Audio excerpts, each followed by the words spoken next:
દોસ્તો, આ વિડીયોમાં આપણે ગુજરાતના ક્ષત્રપકાળના શ્રેષ્ઠ રાજાઓ અને ક્ષત્રપકાલીન સંસ્કૃતિ અંગે વાત કરીશું. દોસ્તો, ગુજરાતમાં રાજ્ય કરનાર ક્ષત્રપો મૂળ શક જાતિના લોકો હતા, જે પ્રથમ સદીથી ભારતમાં પંજાબ, તક્ષશિલા, મથુરા વગેરે વિસ્તારમાં ક્ષત્રપ તરીકે શાસન કરતા. તેમાંથી અમુક ક્ષત્રપો પશ્ચિમ ભારતમાં પણ શાસન કરતા. સમય જતાં આ લોકો રાજા બન્યા, પણ તેઓએ ક્ષત્રપ બિરુદ જાળવી રાખ્યું. પશ્ચિમ ભારતમાં ક્ષત્રપોના બે કુળ હતા, ક્ષહરાજ ક્ષત્રપ અને કાર્દમક ક્ષત્રપ. ક્ષહરાજ ક્ષત્રપના બે રાજાઓનો ઉલ્લેખ મળે છે, ભૂમક અને નહપાન. ભૂમકની માહિતી તેના સિક્કાઓમાંથી મળે છે. તેમાં ભૂમકનું નામ કોતરેલું છે. આ લિપિ સૂચિત કરે છે કે તેઓ વાયવ્ય ભારતથી પશ્ચિમ ભારત આવ્યા હશે. આ સિક્કાની પાછલી બાજુ બ્રાહ્મી લિપિમાં કોતરાયેલ છે. તે સમયમાં આ લિપિ ભારતની રાષ્ટ્રીય લિપિ હતી. ભૂમકે 10 વર્ષ રાજ્ય કર્યું. ત્યારબાદ તેના ઉત્તરાધિકારી તરીકે નહપાન શાસનમાં આવ્યા. નહપાનના સમયમાં ચાંદી અને તાંબાના સિક્કા મળ્યા છે. તેની પાછળની બાજુ ભૂમકના સિક્કા જેવી જ છે, પરંતુ આગળની બાજુ રાજાનું ઉપસાવેલું ચિત્ર છે અને તેની આસપાસનું લખાણ રોમન લિપિમાં છે. નહપાનના સમયમાં કેટલાક ગુફાલેખો પણ મળ્યા છે. નહપાને ઈસવીસન પૂર્વે 119થી 124 સુધી રાજ્ય કર્યું હતું. નહપાનને દક્ષમિત્રા નામે દીકરી હતી અને ઉષવદાત નામે જમાઈ હતો, જે ધાર્મિક હતો અને તેણે ઘણા દાન કર્યા છે. એણે કરેલા દાનથી નહપાનના રાજ્ય વિસ્તારનો ખ્યાલ આવે છે, જેમાં ગોવર્ધન એટલે કે નાસિક, શૂરપારક એટલે કે સોપારા, ભરૂકચ્છ, કચ્છ, પ્રભાસ, દશપુર માળવા પાસે અને પુષ્કર એટલે કે અજમેર, આ ઉપરાંત દમણ, દાહણુ, પોર વગેરેનો સમાવેશ થાય છે. એટલે એમ કહી શકાય કે નહપાનનું શાસન નાસિકથી અજમેર સુધી હતી, જેમાં ગુજરાતનો સમાવેશ થતો હતો. નહપાનના શાસનનો અંત પ્રતિષ્ઠા એટલે કે દખ્ખણના રાજા સાતવાહને નહપાનને પરાજય આપી લાવ્યો હતો. ચસ્ટન એ કાર્દમક ક્ષત્રપ કુળનો સ્થાપક હતો. શરૂઆતમાં તે કચ્છ પર સત્તા ધરાવતો હતો. પછીથી ક્ષહરાજ ક્ષત્રપોએ ગુમાવેલ પ્રદેશોમાંથી ઉત્તરના પ્રદેશો પાછા મેળવ્યા હતા. એમની રાજધાની ઉજ્જૈનમાં હતી. એમનું એક બાવલું મળી આવ્યું છે, જે હાલ મથુરાના મ્યુઝિયમમાં છે. ચસ્ટન મહાક્ષત્રપ થયા ત્યારે તેમણે પોતાના પુત્ર જયદામાને ક્ષત્રપ નિમ્યો હતો. તેમના સિક્કાની આગલી બાજુ ઉપસાવેલું ચિત્ર અને લખાણ ગ્રીક રોમનમાં હતું. પાછળની બાજુમાં લખાણ બ્રાહ્મી અને ખરોષ્ટી એ બંને લિપિમાં લખાતું. ધીમે ધીમે ખરોષ્ટી લિપિ નાબૂદ થતી ગઈ. ચસ્ટનની હાજરીમાં જ તેના પુત્ર જયદામાનું મૃત્યુ થતાં જયદામાના પુત્ર રુદ્રદામાને ક્ષત્રપનો અધિકાર આપવામાં આવ્યો. એ સમયના ગ્રીક લેખક ટોલોમીની ભૂગોળમાં ઉજ્જૈનનો ઉલ્લેખ ચસ્ટનની રાજધાની તરીકે કરવામાં આવ્યો છે.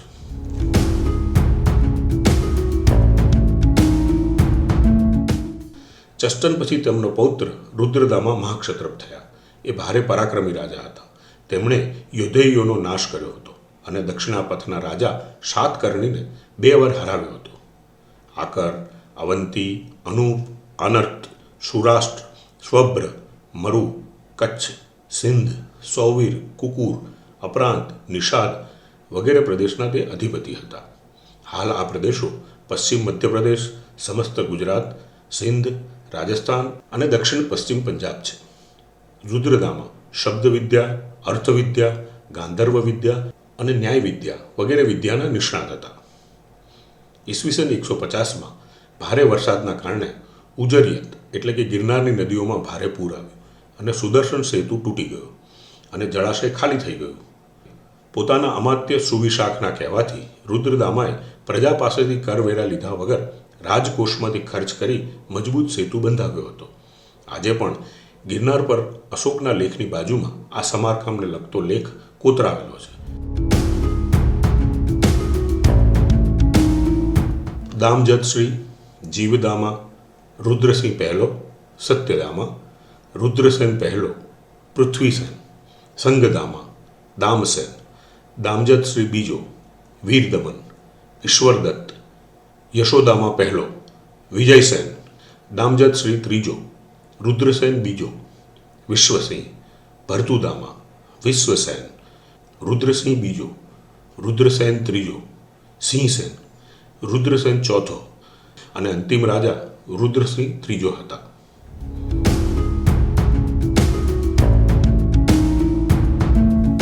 મૂળ પશ્ચિમી ક્ષત્રપોના રાજકુળ શક જાતિના હતા. તે લોકો મુખ્યત્વે મધ્ય એશિયામાંથી સ્થળાંતર કરતા કરતા વાયવ્ય ભારતમાંથી પશ્ચિમ ભારત પહોંચ્યા હતા. નહપાન અને તેના વંશજોના નામ ધીમે ધીમે ભારતીય થતા ગયા. તેઓએ કરેલા દાન અને ધાર્મિક કાર્યો પરથી તેમણે અપનાવેલા ભારતીય ધર્મની અસર દેખાય છે. શક લોકોએ બૌદ્ધ ભિક્ષુકો અને બ્રાહ્મણો પાછળ દાન કર્યા હતા. ધાર્મિક સ્થળોએ ધર્મશાળા અને વિસામા બંધાવ્યા હતા. આમ તેઓ બૌદ્ધ ધર્મ અને બ્રાહ્મણ ધર્મ પ્રત્યે અનુરાગ ધરાવતા હતા. શક રાજાઓના અમલ દરમિયાન જ અહીં શક સંવત પ્રચલિત બન્યો હતો. આ સમયના શિલાલેખો શરૂમાં પ્રાકૃતમાં લખાતા, પરંતુ આગળ જતા એ સંસ્કૃતમાં લખાતા હતા. સિક્કાઓ પરના લેખ શરૂઆતમાં ખરોષ્ટી તથા બ્રાહ્મીમાં લખાતા, પણ આગળ જતા માત્ર બ્રાહ્મી લિપિમાં જ લખાતા થયા. ગિરનાર પરના શિલાલેખ જોઈએ તો અશોકના લેખોના અક્ષર કરતાં આ લેખોના અક્ષર વધુ મરોડદાર બન્યા હતા અને તેના પર શિરોરેખા પણ શરૂ થઈ હતી. નહપાનના સમયમાં વજ્રભૂતિ નામે મોટા કવિ હતા, જ્યારે મહાક્ષત્ર રુદ્રદામા ગદ્ય તથા પદ્ય કાવ્ય રચનામાં પ્રવીણ ગણાતા. એમની પદ્ય રચનાનો નમૂનો દેવની મોરીના અસ્થિપાત્ર પરના લેખોમાં જોવા મળે છે. આ સમયના અન્ય સાહિત્યમાં જંબુસર દુર્ગ હતા, જેમણે નિરુક્તિ પર ટીકા લખી છે. આચાર્ય વસુબંધુના શિષ્ય ગુણમતીએ વલ્લભી નજીક આવેલા બૌદ્ધ વિહારમાં રહી બૌદ્ધ દર્શનના ઉત્તમ ગ્રંથો લખ્યા હતા.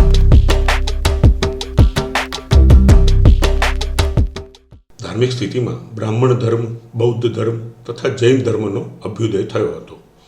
મનુષ્યના પરિચયમાં ગોત્ર મહત્વનું સ્થાન ધરાવતું. કાર્દમકોના વિશેષ નામોમાં રુદ્ર શબ્દ અનેક નામોમાં નજરે પડે છે. બૌદ્ધ ભિક્ષુકોના સંઘ માટે કેટલાક સ્થળે ઈંટેરી વિહાર અને સ્તૂપ બંધાવ્યા. કેટલાક ડુંગરોમાં વિહાર અને ચૈત્ય ગૃહો કોતરાયા. આ અવશેષોથી અહીં તે સમય બૌદ્ધ ધર્મના હીનયાન અને મહાયાન આ બંને યાન એટલે કે માર્ગ પ્રચલિત હતા. આ સમયમાં પાદલિપ્તાચાર્ય નામે એક આચાર્ય થયા. તેઓ પાટલીપુત્રના મુરુન રાજા સાથે નિકટ સંપર્ક ધરાવતા.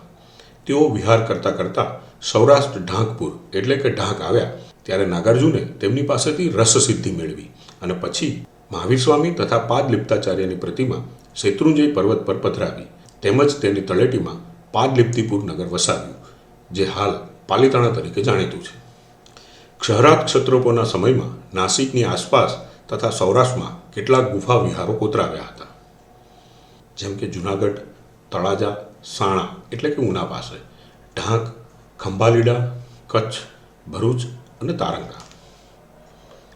જ્યારે ઈંટેરી વિહારો બોરિયા એટલે લાખામેડી, ઈંટવા એટલે કે ગિરનાર અને શામળાજી નજીક દેવની મોરી, સ્તૂપ દેવની મોરી. આ સમયના અવશેષોમાં નોંધપાત્ર એ છે કે તે સમયે ગુજરાત રોમન સામ્રાજ્ય સાથે ગાઢ સંપર્ક ધરાવતું હતું અને વેપારી સંબંધો બંધાયેલા હતા. આ સમયની ગુજરાતની ભૌગોલિક અને વાણિજ્ય સ્થિતિ બે વિદેશી ગ્રંથોમાંથી મળે છે, જેમાં ઇરિનોનનો અખાત એટલે કે કચ્છનો અખાત, બરાકા એટલે કે દ્વારકા, બારીગાઝા એટલે કે ભરૂચ અને આર્યાકા એટલે કે લાટ વગેરેનો ઉલ્લેખ છે.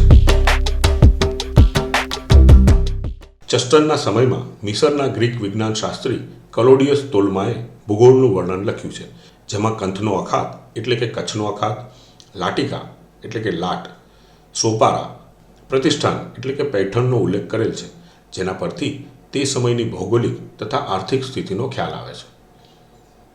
ક્ષત્રપકાળના સાંસ્કૃતિક ઇતિહાસમાં ક્ષત્રપોના સિક્કા, બૌદ્ધ વિહારો, સ્તૂપો, જૈન સંપ્રદાયની પ્રવૃત્તિ ઉપરાંત પશ્ચિમના દેશો સાથેનો સંપર્ક પણ નોંધપાત્ર ગણાય.